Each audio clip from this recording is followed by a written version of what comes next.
Wow. Okay. School's over, completely over. Done all my exams now. Last one today. It's 2.5 hours, which is gratuitous in my opinion. So, I meant to kind of do videos before I had my exam on the subject. I thought it'd be helpful for me and possibly entertaining. I don't know. So, my hair's crazy, don't mind me. I'm just a weirdo. But I didn't. So, I thought I'd do a little rundown on my exams if that interests anyone. And talk about what's going on in the future. I've also read some books recently because I got a bit eager even before I could fully justify reading for pleasure again. But now I'm just going to destroy the books of the world. So, the first exam was on, wow, it seems ages ago this time. They've been quite spread out. I only had 3, but first was Enduring Love, Gatsby, and the other one, Poems and shit. So, I think I talked about that. Yeah, I already did that one, and that was a good exam for me, even though I had to rush to do it. I definitely talked about that, so let's roll on a bit. Then it was Bloody Chamber, Dracula, and not very good at this, aren't I? What's the other one?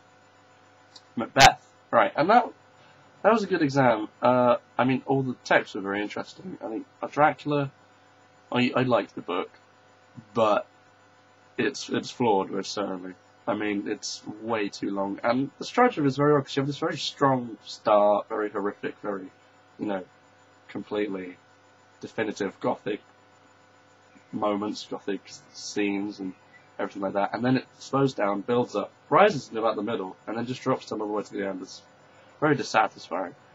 What I really enjoyed in Dracula was the whole good and evil thing was done really well. I really liked the way the evil was portrayed as like these inversions of Christianity, and the whole Christian side of it was fun, the way they played with the use of religious iconography, say like the shock that he uses the holy wafer to seal the tomb so the vampire can't go back. I enjoyed stuff like that. And also it's just like really interesting to read the original Dracula. I think I always wanted to read it. I remember in first school I read like the first 200 pages. It's probably the best 200 pages to be honest. So yeah, seeing the origins of a lot of later things in the genre was really cool. Bloody Chamber, I really think is absolute genius. Just the way it takes the old fairy tales, gothic ideas, and transforms them so you see the meaning and what's shifted. I've just got a lot of hand gestures today. I've had quite a bit of caffeine.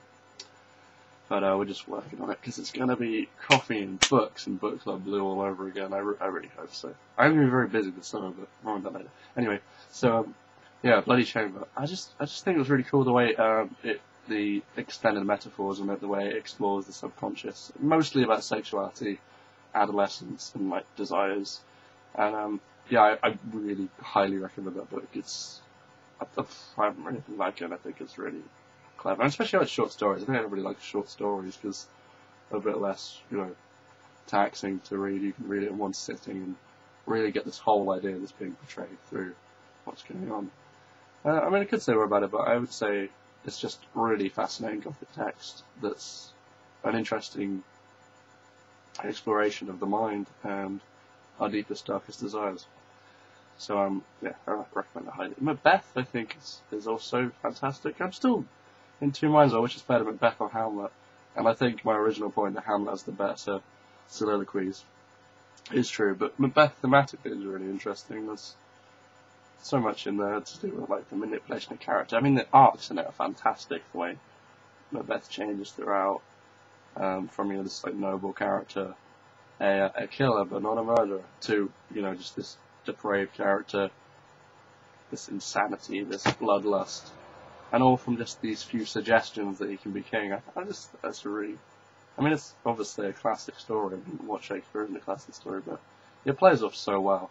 And I managed to see a production of it at the Royal Shakespeare Society, something like that, one of those things, and that was really cool. Even though this Macbeth was very much a punk Macbeth, I think he got his boots from Camden Market. And obviously that leads to a final exam, which was Cupcakes and Kalashnikovs, which I believe I mentioned, which is a recasting. This is a language exam, so a lot less. The literature side of it is language and literature, but literature really takes a backseat. I found this rather hard to differentiate.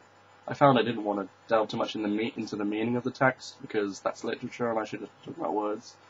But I think in the actual exam I managed to balance it fairly well. The only trouble I had was comparing the text in a very integrated way. I struggled with that a little bit, but the recast was cool. And yeah, the actual section we've done that looked quite cool, because there was the Hairy Bikers, a transcript of the Hairy Bikers. If you don't know what it is, it's like a cookery show with these two hairy, Geordie bikers. So that was quite funny to see that come up in the exam. But yeah, now it's over, so that's fantastic. I felt like so constrained from doing things such as the book club when I've had these exams, not because I've always been revising, but because I've always felt I should be, so I couldn't really justify doing anything else, like writing or making films or, extending my efforts into things.